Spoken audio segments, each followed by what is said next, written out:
fantasy, go into fantasy, F1 game. If you Google or Bing or whatever fantasy Formula One, it'll show up with this, and this is the cover sheet, right? And I have already registered, so you'll have a little thing here that says to register. It'll pull you to f1.com, and then you just fill out your username and email and all of that. You don't need to pay any money, and that's the big thing. It is free. Once you try to watch their F1 TV, they will try and get you to buy the subscription to be able to watch it, which I do recommend. Oh, sure, yeah. But, and just as a heads up, if you're listening in your car or at home today, this is going to be a very screen-intensive episode, so you might want to jump on YouTube or Spotify video. Spotify, I guess it's I don't know. Yeah, you're going to want to watch this one. Yeah, is the point. We will do our best to use words to kind of paint a picture about what we're doing. But you should probably want to watch it. Okay. So I have already registered. So since I'm walking you through it, you're the audience surrogate.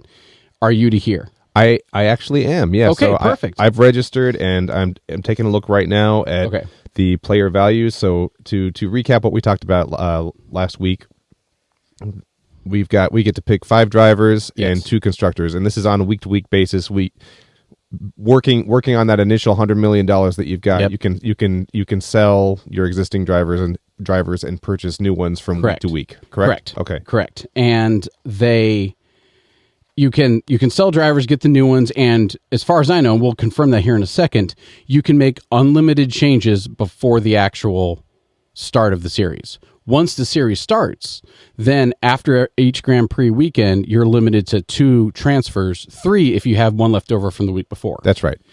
Okay, so but before then, it's just all open season. You can move people in, move people out, whatever, and you're just not like if you buy somebody, the prices aren't going to change necessarily between now and the start of the season. Like the prices are pretty well set. And everybody just has the same price cap of $100 million. And what is the start of the season again? The start of the season is the beginning of qualifying. I'm sorry. I should have said when is the start of the season. Sorry. It's fine. It's the beginning of qualifying at Bahrain. And on their cover page, this is a great thing that I use. It's also in the app. Right there, it says Team Lock Deadline. Oh, that is the days, hours, and minutes until the start of first round of qualifying for any given Grand Prix. Gotcha. Okay, so great. Rely on that. However, I would strongly encourage people to get their recommendation, their team solidified at least 5 or 10 minutes before, just in case something goes wrong or anything like that.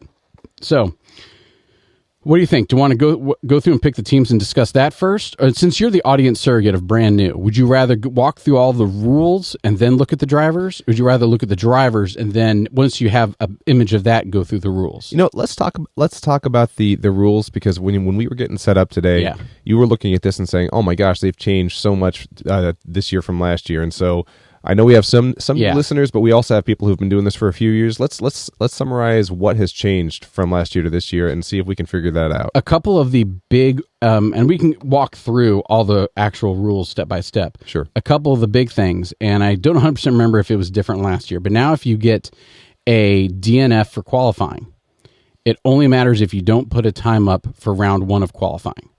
Round 2 or round 3, it doesn't matter. You don't need to race it because you have a time you've established. gotten a place. Exactly. Okay, cool. When before, again, I didn't save the rules from last year. I'm pretty sure it was if you get a DNF at all during qualifying, then that's it. Maybe it wasn't the way it is. I see. Okay. Now, if you don't get a time in qualifying, it's negative 5 points.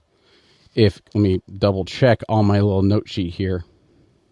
Yeah. If you have no time set, it's negative 5 points in qualifying. Now, what that means is that unlike what I had initially said before, is if you get a DNF at all throughout the weekend, that's negative 20 points for each DNF. Not so. It's only a DNF if you don't qualify, it's 5.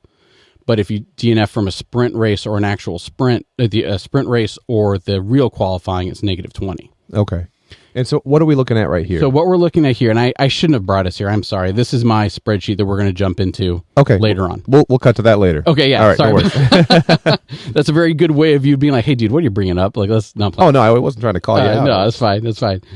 Okay, so that's one of the big changes for the rules. The biggest reason why I was being exclamative about what it all changed is the values changed. The way they value each driver. Okay. So I had set it up into 3 tiers, right? If you had your 20 million driver, your drivers that were 20 million and above, those are your Ferraris, your Mercedes, stuff like that. The lead driver was a little bit above. The second driver was a little bit below that 20 million mark. Yeah. And then you had a whole slew of middle of the road teams. Think your Aston Martins and your McLarens that were between 10 and 20 million each. Yeah. And then you had a lot that were below 10. Well, what happened is last year, somebody was able to pack their team. People were able to pack their teams like me with McLaren and with Red Bull. Yeah. And then no one could catch you. Sure. So what they changed this year is they basically made it so if you want all of Red Bull, you are, if you want to be in it, you cannot have more than 2 elements of Red Bull. You cannot have more than 2 elements of McLaren. Okay. And it's not a rule like in the book. They just priced it out. Because Red Bull is 30 million. Yeah. Their constructors like 20, and we can look at it and say like 27 million. Yep, 27.9 this year. So 27.9. So right there out of 50 million. So I could get Max and I could get Red Bull. And I can get Red Bull and no more Red Bull. Well, you can try, but as soon as you get one more Red Bull, Sergio Perez is like what, 23 or 27 million? Sergio is 20.8 this year. 20.8. Yeah. So there's 20 and there's 30 and there's 25.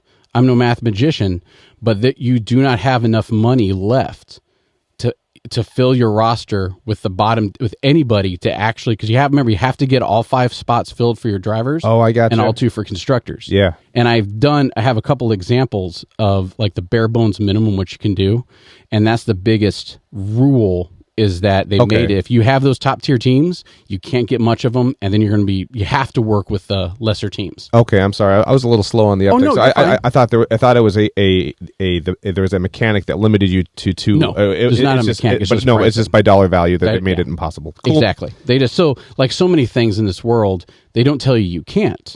They're just making it impossible to do. Yeah. Okay. So let's go ahead and we're going to click through the game rules real quick. Man, that was very midlife bitter. You're like, so many things in this world. Right. It's not that you can't. It's just that it's not possible. It's not possible for you to do. So transfers, like we talked about, and a lot of this is I'm going to kind of glance through it, and then this is something that's really changed. I'll harp on it a little bit. Hey, that sounds great. So with transfers, right, you can make 2 free per team before the next one. If you go over your transfer, you go negative 10 points, negative 10 fantasy points. Okay. Right? And so as soon as you goof up or you're like, man, I really shouldn't have had this guy, and you click save too early, and then like, for example, Daniel Ricciardo, he crashed in practice.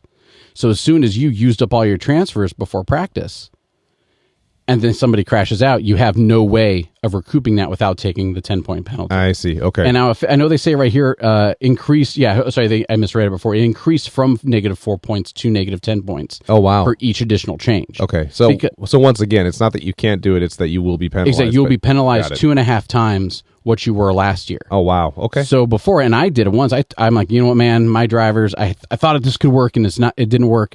So I used 2 changes to sacrifice 8 points to get the drivers in who I wanted. Well, I gotta say, I kind of like the change just because that what they're doing here is they're really making sure that people are investing in race day or race weekend, and they're heavily penalizing you. There's no set and forget. Yep. It's you can make your changes early at your own peril, and then look things up on Monday after the races are all done, or stay plugged in, get in on the action, see what's going on, pay attention. Because last year there was so many changes. Every race it seemed like I hate to use the words buying and selling, but I was selling drivers and getting drivers, and I would use up all my changes. Yeah, without blinking. And this really makes you think twice about it.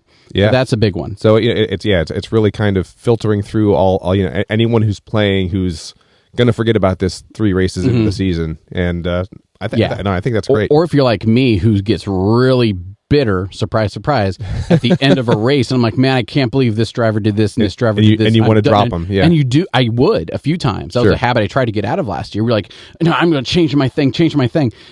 Okay, and then you're halfway through practice, and I'm like, man, I really wish I had those changes back. Yeah. And this kind of helps remedy that. Throughout the season, we can talk about healthier ways to deal with that frustration. Like we could burn racers in effigy, or like go to a pinata factory and be like, "Give me a Ricardo! I want 3 Ricardos. I'm not going to change them on my team, but it's not a good day." Right. I'm keeping him, but I need to take out my anger. Oh gosh. Okay. So then we're down to drivers qualifying, and getting points, right? Yeah. We had talked about this, and I didn't want to actually say. I'm all about make copaing when I goof something up before. Sure. That will happen a lot. But here are the drivers qualifying results. So if you finish on the pole position, remember, unlike NASCAR, there's only one pole position because all the that's right. starting grid staggered. Nice. I just watched the NASCAR version of Drive to Survive. It was pretty informative. But so if you get the pole, you get 10 points. How many points do you get when someone passes you?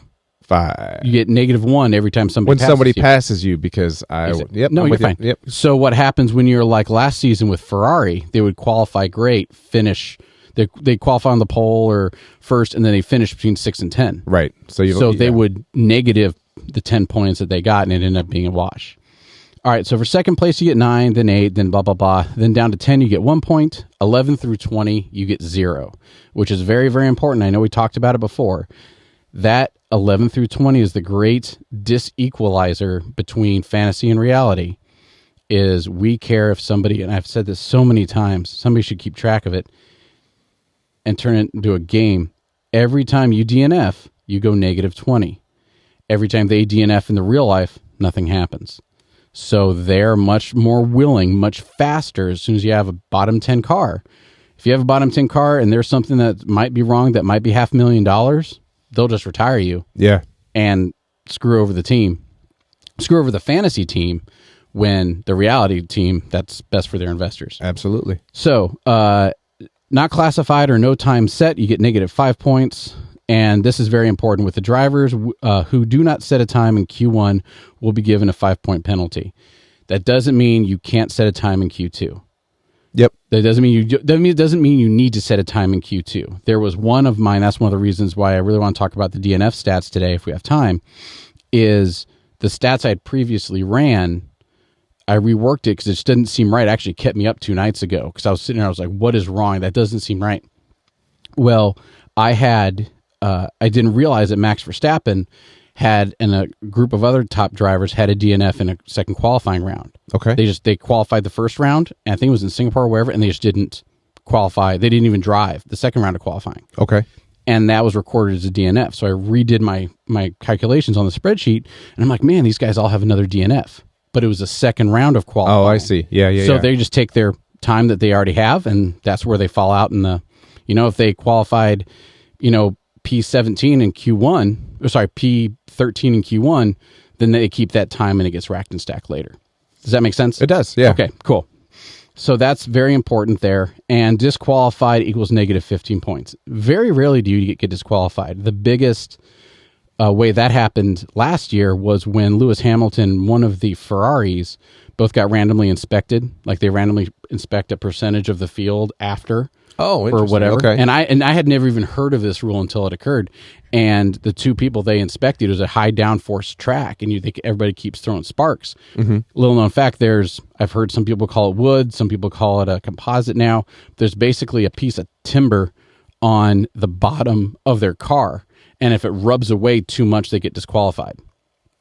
So that way they don't have so much downforce that they're just throwing sparks the entire time. Gotcha. Right. Okay. Which again, I didn't even know this rule existed, but because it was a high downforce track, they randomly inspected two cars.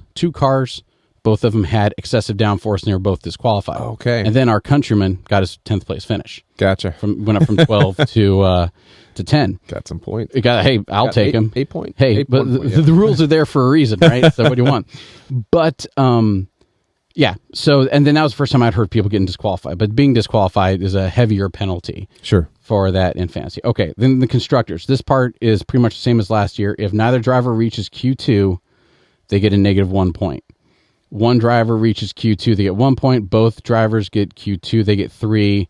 One driver reaches Q3, get 5. Both drivers get to Q3, they get 10 points. Oh, cool. Okay. Now, I do not believe these constructors will score a combination of each drivers qualifying list above. Constructors will also score points for achieving one of the following. Okay, so that one of the following is very important. So if you get both drivers into Q3, you don't get 10 points and 3 points. Oh, I see. Whatever. It doesn't stack up on it. It itself. jumps up to 10 instead of, exactly. yeah, okay, I got you. And those little words, those militaristic, like is it should or should shall? Or shall. Should or shall. Because should means an operating procedure, practice, or conditions recommended but not mandatory. Shall means it is mandatory. May or shall, yep. May or shall, that's it, yeah. And may and need not. But anyway, so sprints. For every position gain, there's an asterisk on that. I have to check what's that asterisk. DNF penalties. Okay, yeah, we'll get to that in a second. Cool. So for sprint races, if you win first place, you get 8 points. Okay. All the way down to 8th place, you get 1. And then from 9th through 20th, you don't get anything. But you still get the full negative 20. But you still get the full. So sprints. I have finally decided I really don't like sprints because it's a liability. It's a huge liability, especially if you're for your top tier drivers, your tier 1 drivers, right? Your now McLarens, which we'll go to in a minute, but your Ferraris and your Red Bulls, because they're not going to risk their race. If the best they can get is 8 points, but if you win a actual race, the Grand Prix, I think you get like 25. Yeah, real world points, right? So. Or I have to check. I want to be careful about that. I have it in my spreadsheet. But anyway, so you get like a third points, and it's just ridiculous. But you still get the negative 20 points for DNFing. You still get the negative 25 points for getting disqualified. And apply to drivers present the final stage. Okay, so this is important. DNF not classified penalties only apply to drivers present in the final starting grid list for the race. So what that means is if I crash is this a sprint race? Yeah. So if I crash in qualifying, doesn't count. It doesn't count. Got it. I did not form up on the grid. If you're like, I think it was Yuki Tsunoda. It might have been Zogan Yu, but I think it was Yuki Tsunoda. It was. He was on the formation lap. So you are on the grid. You do a pace lap to warm up your tires, and you form back up on the grid. Yeah. He had a power failure. No. On the main straightaway coming back to the grid, and literally he just coasts over. He gets a DNF. Coasts over because he formed up on the grid. He got a DNF. No. And so you're like negative 20 points out the chute. And yeah, that's it. It's like tripping on your way to the starting line. Done. Yeah. Oh my gosh. Yeah. Yeah, and Yuki Tsunoda and Zogan Yu are two guys we're going to be talking about because they were two of the very, very heavy DNFs. But also when they did great, they did really great and made it worth your while. But as soon as they had a power unit loss on the warm-up lap, then it really upset you and you really quickly tried to trade them off. Got it. But then they qualify well and you're like, wow, these people can, you know what I'm saying? Yeah, I'm with you. Okay. So constructors will score the combination of total of their 2 drivers in the sprint as listed above. So the constructors for the sprint get a combination of the 2 drivers. That's same. For the race day, positions gained, you get 1 point. Position lost, you get negative 1 point. Overtakes, you get 1 point. If you get the fastest lap and you get the driver of the day, you get 10 points, respectively. Remember, driver of the day, and we'll read more about it. Maybe they've changed it, but that's the voting thing. Fastest lap, that is new. You did not used to get fastest lap. I think you got points, but I want to say you only got like 1 or 2 for fastest lap. Now you get 10. Now it really matters. Absolutely. Well, and the reason why is in order to get the fastest lap officially, you have to be in the top 10. So you can have a lower tier driver. So in order for if you and I are both racing and I get the fastest and I have the fastest lap time and you have the second fastest lap time, I finish 11th, you finish 9th, you get the fastest lap time. Oh, I don't like that. Well, it prevents people from like slowing down, let the entire field pass them and then hurry up and sprint and doing a quick lap. But I mean, outside of fantasy, what is the measurable benefit to that? It's because you get FIA championship points for the fastest lap. Oh, you get one. Yeah, you get at least one. Last year was one. You get 1 championship point for having the fastest lap. Gotcha. So So there is some gamesmanship about like having your buddy block for you, or you'll see them go into the pits. Like if somebody's going to finish P5, or if they're going to finish, whatever, they're going to go to the pits and wait until there's an opening and then get the fastest lap. Okay. But now that I'm saying that, I need to make a list of things I need to double check that it only counts if you're in the top 10. I believe that's the way it is, but now I'm starting to question myself. All right. Race results. First place, here you go. You get 25 fantasy points. Second place, get 18, 15, 12. It drops off exponentially. And then 10, you get, for 10th place, you get 1 point. 11 through 20, nothing. Then standard 20, 25. DNFs only apply to drivers present at the final stage, starting grid list for the race. Yep. Okay, constructors. If you have the fastest, this is new for this year. Okay. If you have the fastest pit stop, you get 10 points. Second fastest 5, third fastest 3. That's big. That's huge. Okay. So now, as soon as you have, because like McLaren started coming through and just tearing it up with the fastest pit stops. Like Lando Norris has like the fastest pit stop on record. Okay. And it was like less than 2 seconds from the time his tire stopped to the time his tire started. Okay, we're gonna have to talk about this probably in a future episode because I know you got like a stack of Excel sheets that they like with formulas that you put together to track progress and stuff.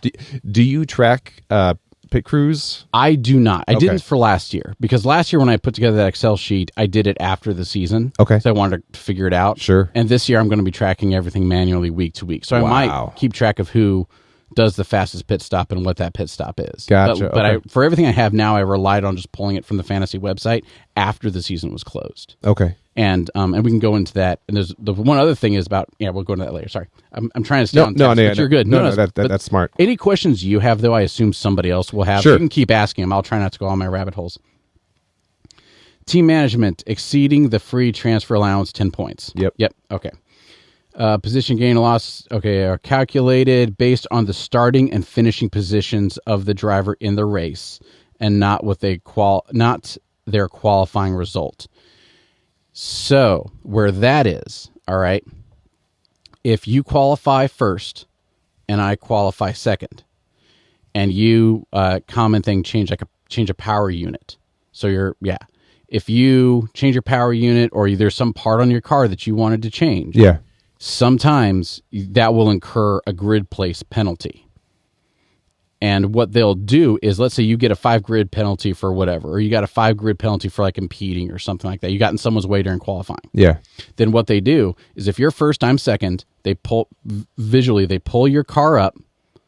Everybody moves up. Once they move up to fill your spots until a vacancy appears 5 slots back from where you were. Oh, and then they put you in it. So what this is saying, positions gained or lost, and from where you start the race, not your qualifying result.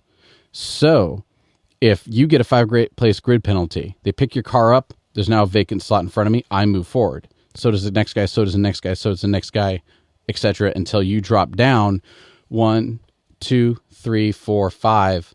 So you're in what, spot 6? Okay, so you're not starting with -5 points is what they're saying. You're saying you're not starting with -5 points, and I'm starting at first place, not second. Yes. So I don't automatically get a pass as soon as it starts, and you don't automatically go -5 points from the beginning. Passing points are gained or lost after the start of the race. After the start of the race. Cool. So what matters is, as soon as the light's out, then you go, because it's 5 red lights, they go out, and the race starts. That's good to know. Yeah, cool. All right. Very important. Overtakes are considered valid. Here's a huge one. When one driver legally passes another on the track, and the driver passed was not entering or in the pit lane, or suffering a car failure, or going unreasonably slow. So the legalese there, what can we define unreasonably? And this is something that you will both grow to love and hate in Formula One, is the way the stewards enforce rules is regularly. It's great drama for the TV shows, sure, but sometimes the way they enforce rules are selective. Okay. And what I'm thinking of is back, and this is a couple years. If I was a true fan, I would know what year it was. But the FIA World Championship came down because they had a red flag, whatever, restart the last lap of the last race. And the championship was so close that and Lewis Hamilton and Max Verstappen started first and second. Okay. I was going to say, so again, going into season 5, I'd missed some previous things, and Lewis Hamilton's, the whole time he's talking with a little bit of a chip on his shoulder, saying why this is the championship that was taken away from us. That was it. I was totally lost as to why that was the case. I'm guessing that's the reason why, because I remember I didn't know too much about it at the start, and I remember going, I don't know if that's, like, why is that happening? Why are they doing this? And it was a pretty contrived restart.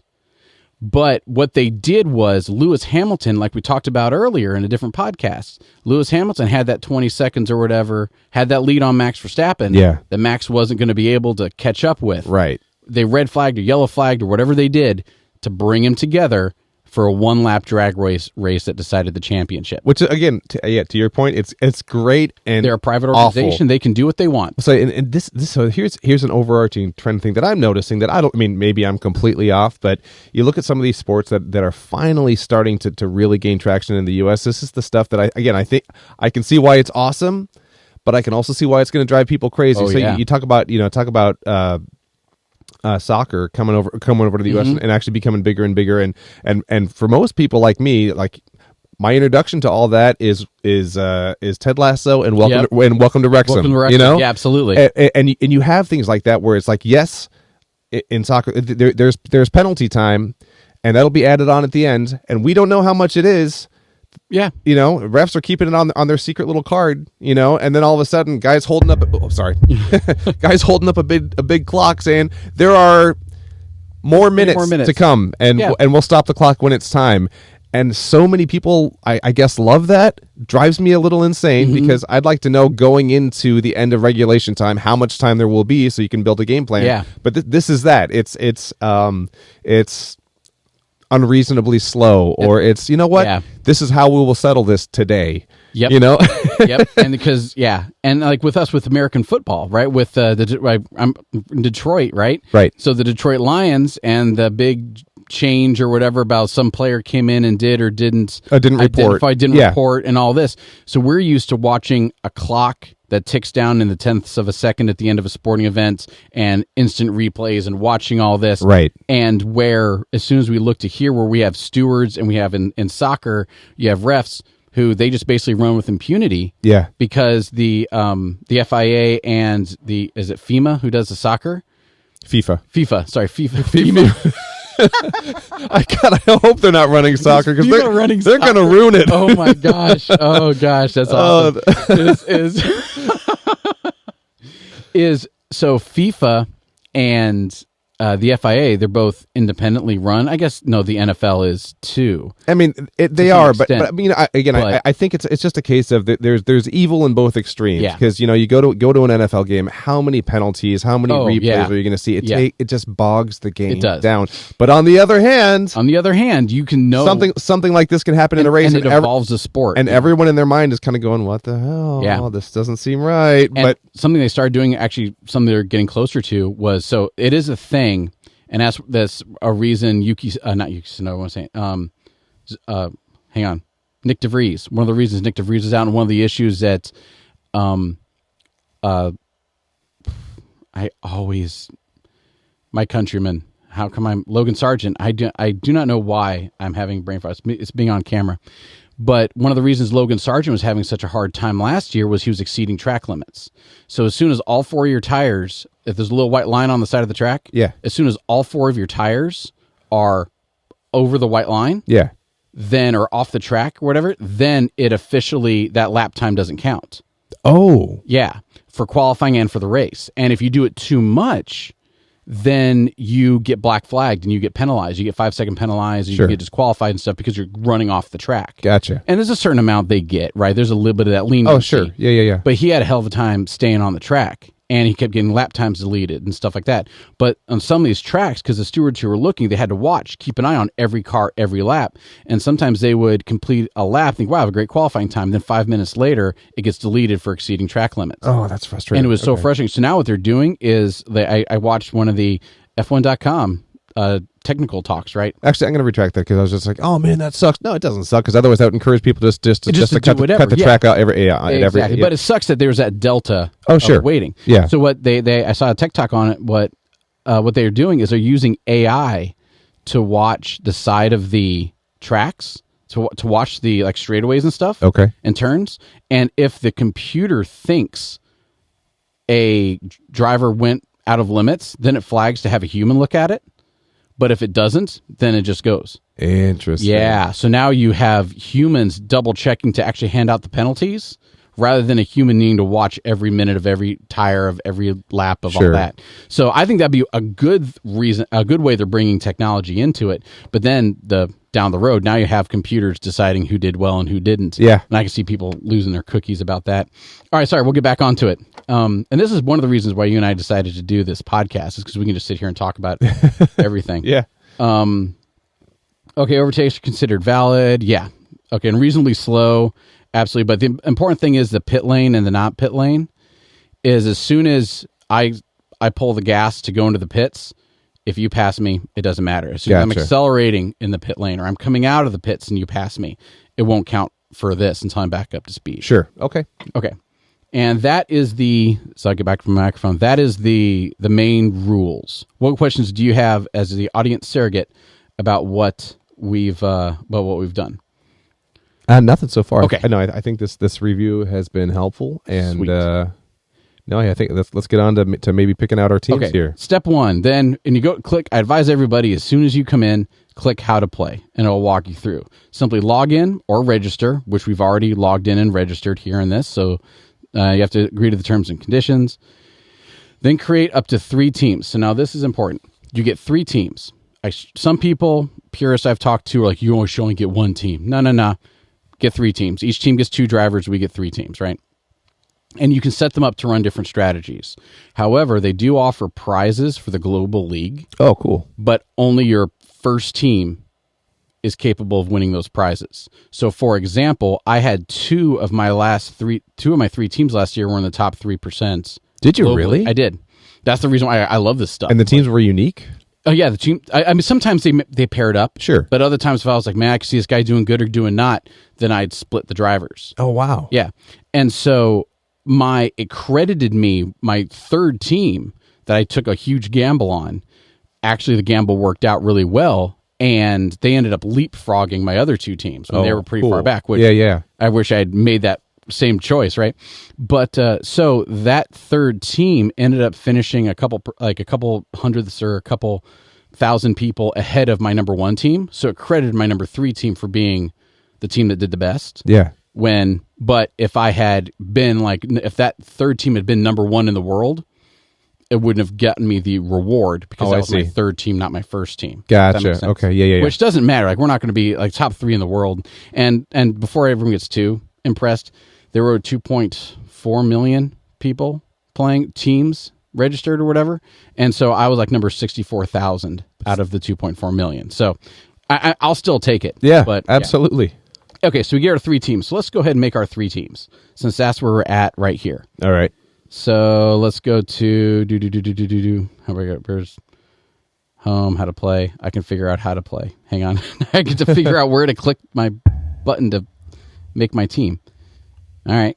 See, website's not the best. It really isn't. Let me go to home. Here we go. Pick your teams. There we go. Okay. So it says pick your team, singular. Don't be confused. Once you pick one, don't be misled, I should say. Once you pick one team, then it'll give you the option to pick another one. Okay, and again, I'm running through the app right now. It's a lot more streamlined. Okay, yeah, so for sure. And it's just the F1 app, and then once you download that, once you sign in, there's tabs along the bottom. You've got like latest news, video, racing, standings, and then on the bottom bar right, you get the bottom bar right. Oh no, that's awesome. The bottom far right, you've got a fantasy tab, and then so it is much, and then it's just 2 windows. You got drivers and constructors, and you can search through drivers and you can actually sort them by the percentage of people who pick them, season points, and then their their value. I'm looking at value right now, and we have that capability here on the website as well. There's more things like you can search for drivers on the website, and you can like change your team names. Do you have the autofill feature? I do not see that. Okay, right cool. now, no. So on the website, you have the autofill feature. If you really don't care, then go ahead and do the autofill feature. I clicked through it, and it came up with one of my recommended builds. Oh, cool. Eventually, but it took like 8 times. Gotcha. So just as a demonstration, if you click here, autofill, it'll throw in enough people to spend all of your budget. Okay, so it'll automatically. So then you hit reset, and then you hit autofill again. Well, I guess not all of it. It goes 0.8 million there. Gotcha. Right. Yeah, because otherwise you're gonna be kind of you're gonna be playing guesswork until you find something that fits your 100 mil. So you can listen to us, and we can walk you through. I'm gonna walk you through a couple. I'm gonna use the RPG version. I'm gonna walk you through a couple builds of your team that should work. But anyway, here we go. So that is what this reset and autofill works. I will not use the reset and autofill. I don't know for right now. And here's another question I have. Yeah, perfect. So if you aren't going autofill, and you're kind of going into driver specifics based on their histories and things like that.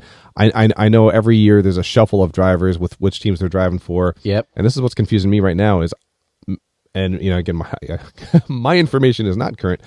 I thought Lewis Hamilton was going to Ferrari this season. He's going to Ferrari next season. Oh, okay.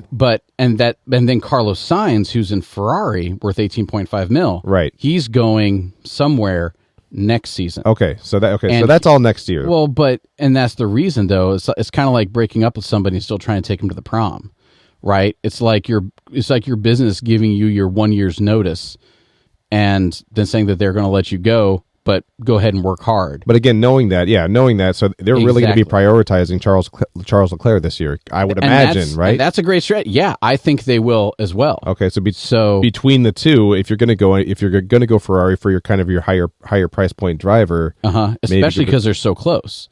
And then it's like, well, but wait a minute, would Carlos Sainz, since he's still looking for a ride, will he be pushing it more?